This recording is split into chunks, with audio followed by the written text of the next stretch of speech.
Welcome to the G-Spot. On our last episode, we saw Phil G fishing in Arnavid Koi. Well, today, we've got a special edition of the G-Spot. Well, actually, it's gonna bring a tear to your eye because this is the last episode of the G-Spot. We've got something that's gonna blow you away. It's Phil G's This Is Your Life. He's a really great person and he's always supportive and he always sees the human side of his students. And he basically hated us all because we were stupid and 10th graders. When I think of Phil G, I definitely think of, number one, he is a lifeboat of rationalism in the sea of bullshit that school can become. I think he's one of the few people in this building that really understands what teaching is all about. We were not going to read the books anyway, but we should read just one, and that was Faux. He immediately dragged me into his house, opened a bottle of wine, had me sit down, he fried up some of his famous prawns that he does all the time, and he made me feel completely at home. And you know, I'll always remember those little moments talking about literature into the wee hours of the night. We didn't have any women writers, which he was okay with. Mr. G was very okay with it. He thinks female writers are unnecessary and stupid. And so every time that Janet would get quiet, every time the office would be working really hard, Phil would loudly go, "Rah!" And it scared the shit out of Janet every time, God bless her, but it was the sweetest revenge for the things that she was putting through the rest of us through. So. And he came with the whistle. This panic button the thing. whistle. And what's that thing? Like Oh, the ruler. a tiny hammer. Tiny hammer. He came in with a tiny hammer and he used them all, like one after the other, one after the other. It was weird, like 40 minutes of awkwardness for all of us. He was one of my favorite UK recommenders. He would come in and he knew exactly what to say. He had actually usually written it before the student had asked. So then he'd tell the student, "I've already written one for you, you should ask from me." So the student would, and Yes. it'd be awesome.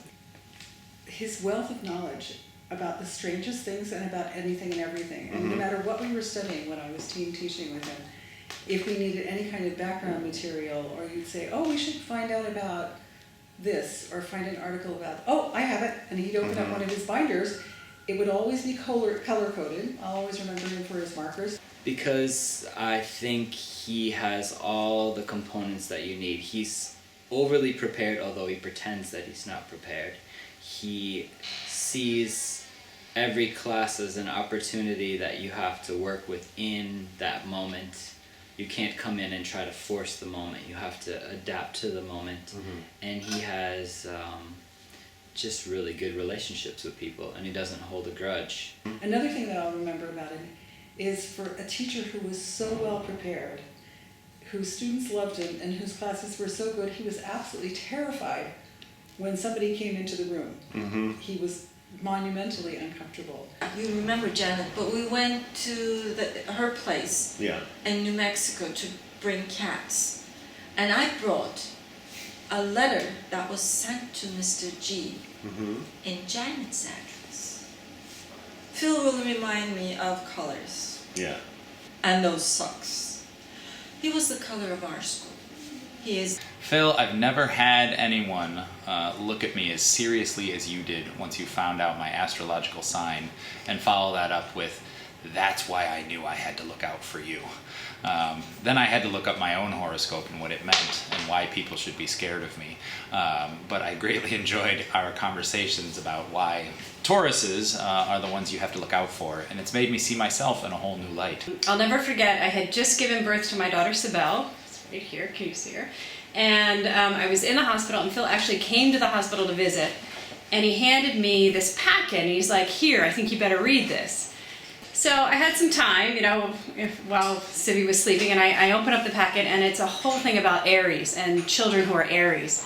And it was like, this child will be stubborn and stroppy and, you know, like all these negative attributes. I just started crying. I was like, oh my God, I've got this devil child. And that was thanks to Phil. Mr. G came up to me and he said, "You're a Cancerian." He'd gone up to the library immediately to check out. There's a book in the library about people's characteristics according to their horoscopes, and so he'd worked out what kind of an administrator I was going to be. But we're both Cancerians, so we must have a lot in common. G. Arnavid Curry, gate duty, now. Get your ass down here, old man. One night there was a party in Yola, and everyone was sitting there, and you were talking about how depressed you were to leave the school because you really loved the students and you loved the faculty, you just loved living here. And so we concocted a plan. I really wanted to have a bigger apartment. That was when I was in the tiny apartment in Yola. And so we came up with this wonderful plan how we were going to get married, and that way you could stay at the school and stay on campus, and I could get a bigger apartment because married housing is bigger than single housing. Phil G would print out, we'd have a conversation, and then he'd print out a poem that was about the conversation. And that was always really special, and so I had like a little collection of poems over my desk. Really? That were from Phil G, and then I cut them out, and I put them in my sketchbook, and I painted on top of them. And if I had to recall a couple memories, one would always be you shirtless in the laundry room with a towel wrapped around your waist, walking around in sandals and colorful socks. Another would be the first time, one of the first times I met you at coffee, and I said, "How's your Turkish?" And you picked up a newspaper, and you said, "Bugün haber, that's not a language, that's not a language." And you said, "The only language I need is to go to Macro Center. And when they say blah, blah, blah, blah, I show them my visa, and I say thank you. That's good enough Turkish for me." Always appreciated your perspective, Phil. Gonna miss you. You've landed on the G-spot. Don't touch that dial. Are you tired of being stuck? Do you hate the feeling of things being backed up? Then iStool is just the thing you've been waiting for. iStool is the miracle of the 21st century. Now, using your iPhone, you can use an application to get the relief you need. In the comfort of your own phone, you can activate the iStool application to get things flowing. iStool is great for people with an active lifestyle. You can activate it anywhere. Simply place your finger on the scanner and watch it go into action. Within seconds of activating iStool, you'll feel it go to work right away. It's been less than 90 seconds since I activated the iStool application, and look at how quickly it's working. It's absolutely wonderful. It's terrific. I've never felt so good after anything before. Well, the immediate changes, I became very nervous. But then gradually that wore off, and then I started feeling good. Friends and family will notice the change right away as you activate the iStool to transform your day. You're still on the G-spot. The man, the myth, the legend. I think it's very ironic that I'm standing in front of this sign because, as we know, Phil, you love the school rules. I'm going to miss you in the lunchroom. I'm going to steal that seat. I'm going to crown that seat that you sit in every single day. We're going to paint it in gold and call it the Phil G cafeteria seat. I remember fighting with him as we were teaching Siddhartha at the same time to a class of another teacher who somehow disappeared at some point. Every day I would teach something, and every day Phil G would come in and totally screw up the thing I taught the day before by saying to them, "This book sucks! You don't have to read this book." It's probably the songs he plays before the lessons, and they're so like magical in a way. They are really inspiring. Yeah. Also, it's really fun to see Mr. G dance to it.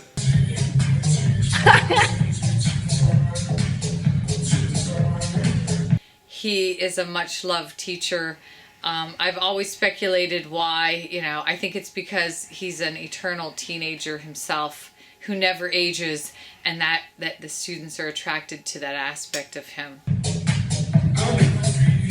You film me in another film, you know that. He's just living his life and enjoying the people around him and in his own way, What? I've got another film that you made of me.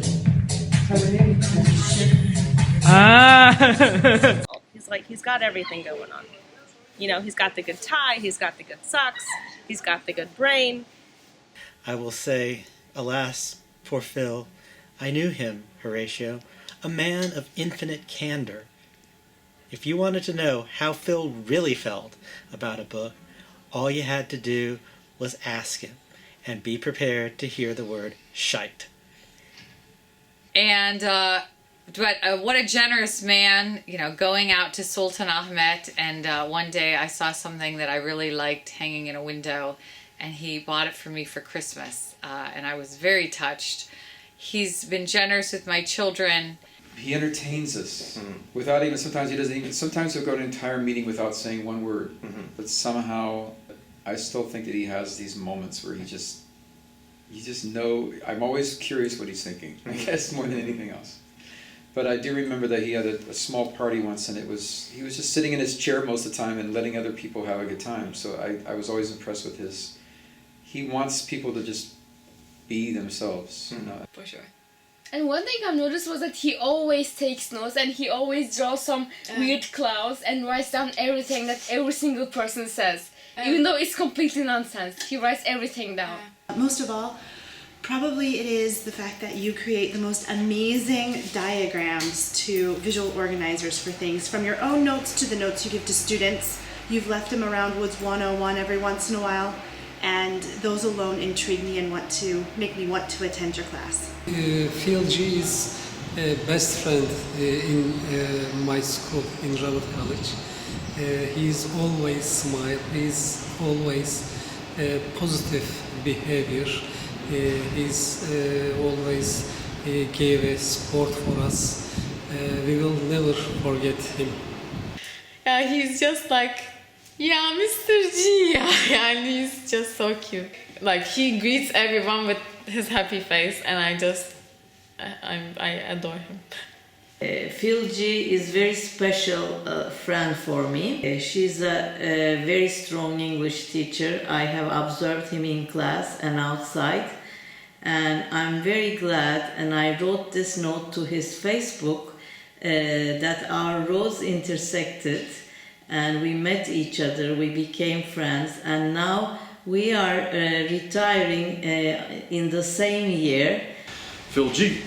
Well, I wasn't here long enough to get to know you that well, but from what I hear, you're an awesome guy and you're a legend. We just messed up that shot. All right, I gotta go. So that's all right. It's all right.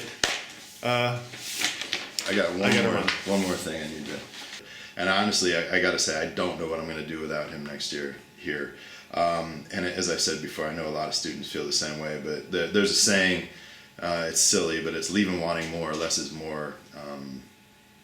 And G, we'll never replace you. You're leaving with us, certainly always wanting more, and there's no replacement not for you, not for your wit, not for your skill as a teacher, not for the insight that you bring to the world and the way that you see things and understand things. And certainly not for the passion and the love that you have for not only being a teacher but for your kids. You're an inspiration to me as a teacher and as a person. And if a teacher's job is to make people better than they were once they leave you, you are one of the greatest successes I've ever seen as a teacher. I'm gonna miss you. So, we all know that Phil G loves a body turn of phrase, and that's why we're bringing you limericks! There once was a teacher named G, whose ties were a great sight to see. His humor was black, his work ethic not slack, but neither would he work for free. There once was a man from Great Britain with whom all the students were smitten. His exterior lying gruff, and perchance you were once bitten. Yet what truly resides is found under that rough hide. Phil really is a purring kitten. There once was a man named Phil G. Never mind. So I wrote a poem for Phil, very original, very sentimental. It's called This Be Phil's Final Verse. He fucked us up, Phil G, he did. He did not mean to. Oh yes, he did. He filled us with piss, he filled us with his vinegar, he filled us with every little drop he had, and then died laughing from all the extras he added. In his neon yellow undies and terry cloth robe, nibbling on pieces of Melba toast, high above the Bosphorus, Phil cooed, hee-hoo, hee-hoo, I shouldn't. Oh yes, I should. In smart little snaps Phil dished misery onto our laps, wise lessons for our future repeated from his past. Though his target was IT, and PFD gurus. Don't kid yourself, for Phil always set aside time to fuck lovingly with us. Good evening, and welcome to Jeopardy! Today we have 3 lovely contestants, well, 1 lovely contestant and 2 homeless guys that we found on the street. Hey, put down that remote. You're on the G-Spot. Our category for tonight is Famous Phils for $100. Which branch? Matt Rose. What is philosophy? That is correct. Next for 200. Sorry, we have to move on. Next for 200. What city? Matthew Rose. What is again. Philadelphia? That is correct. Next question for $300. Famous Phil's category. This is an all-purpose phrase. I didn't hear. Matt Rose again. What is fill her up? That is correct for $300. Matt Rose in the lead with $600. Contestants, are you ready? Yeah, like we have a chance. Do it, John. This indoor sport, often described as a mouthful. Did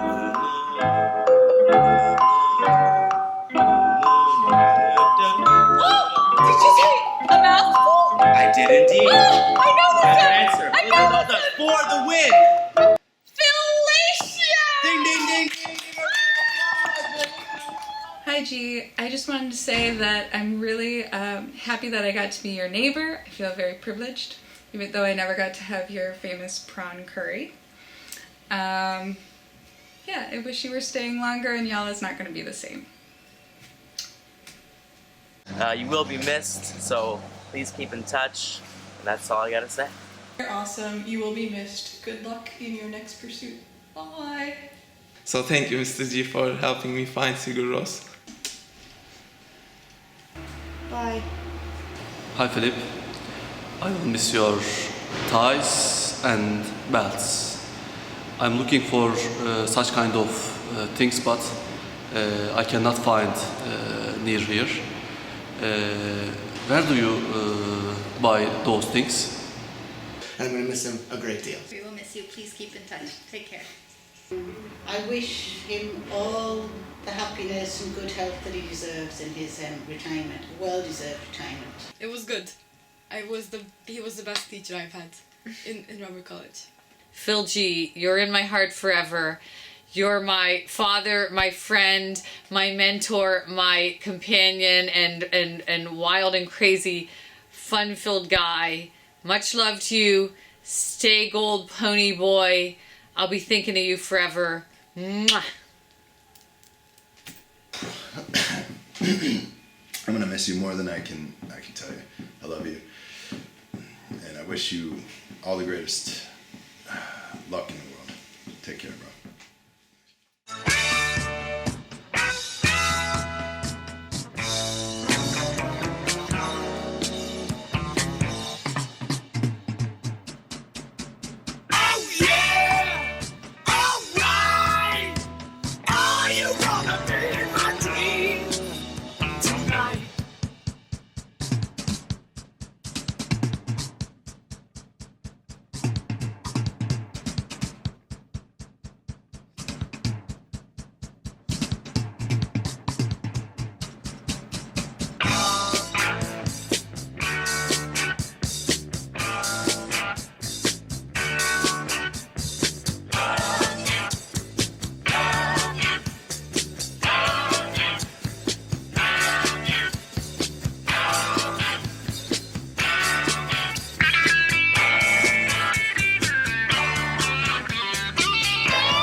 You